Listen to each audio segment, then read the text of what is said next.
Hi everyone, it's Mimi and welcome to my channel. Today we are going to talk about another Chinese urban legend, Wenzhou No.6 Middle School.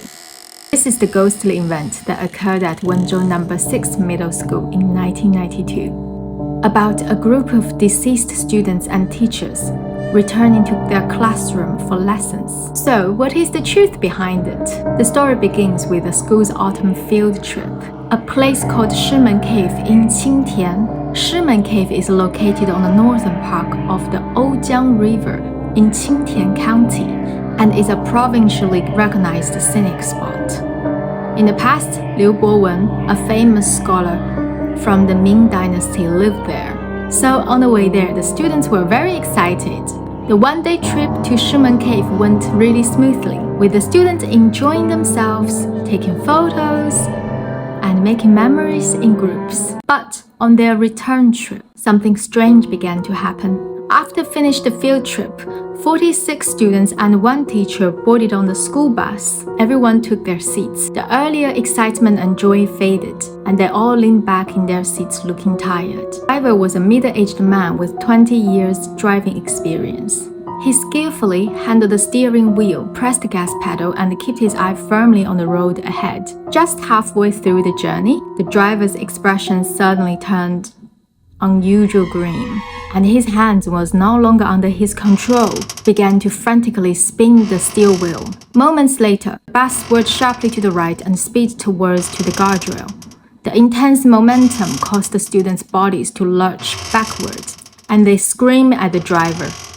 However, he ignored them and continued driving towards the railing.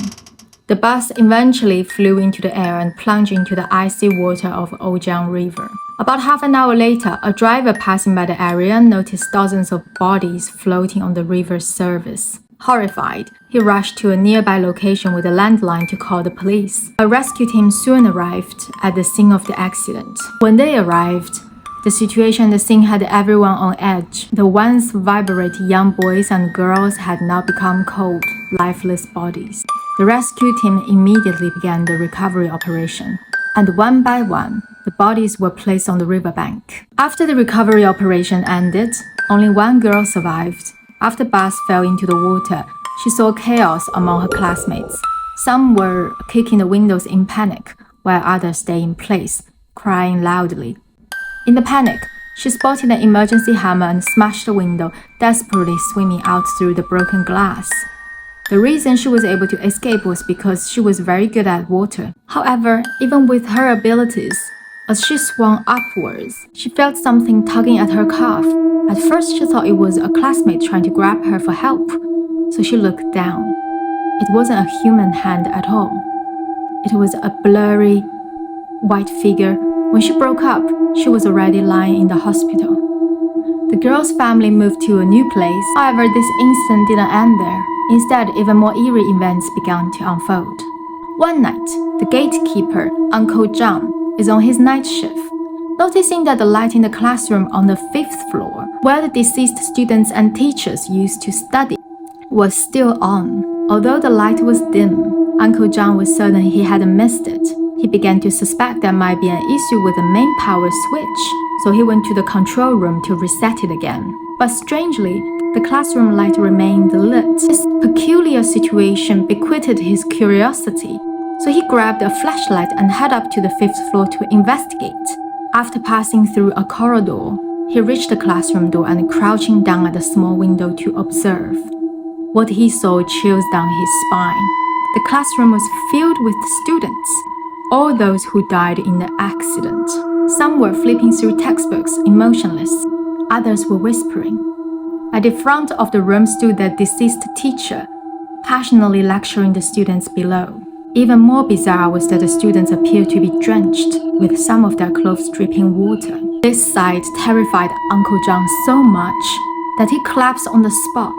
Without a second thought, he ran away immediately. The next day, the story spread out the entire campus. Uncle Zhang even told the principal that he no longer willing to work on the night shift. However, the principal believed that Uncle Zhang was experiencing hallucinations and repeatedly told him to trust science. A few days later, when the school basketball team came to practice at the gym, they found Uncle Zhang hanging from the basketball frame, now a cold corpse. To quell the situation, the school administration issued an order to cancel evening study sessions. So that was the story. Creepy, isn't it? Oh, this time I found the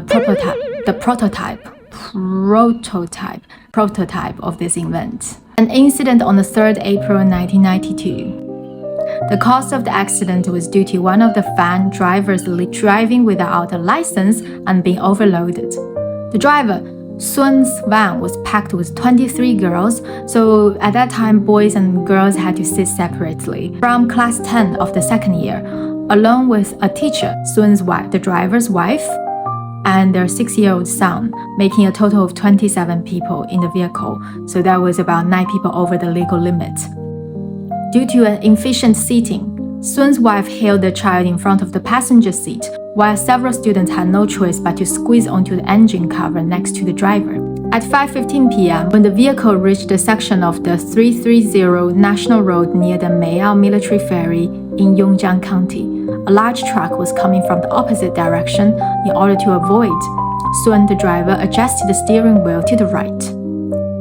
Due to the excessive right steering, the vehicle was too far to the right, caused the right front wheel to collide with the stone piled on the right shoulder. The vehicle lost control and veered off the road, sliding over the embankment and flipping into the 60-meter deep Ojiang River, sinking to the bottom. That was a report from the City Traffic Police report on the major traffic accident of April 3rd. 5 girls were thrown out of the car windows and floated to the surface of the river. Nearby residents used a bamboo pole to rescue them. 9 people were rescued on the spot in total, including the driver's wife. However, the driver, the driver's son, the teacher, and 15 other female students lost their lives. The entire recovery operation lasted until more than 60 days later, when the last victim's body was finally retrieved, marking the end of the effort. That was quite sad. What do you think about this story? Please let me know. Thank you so much for watching. Bye bye!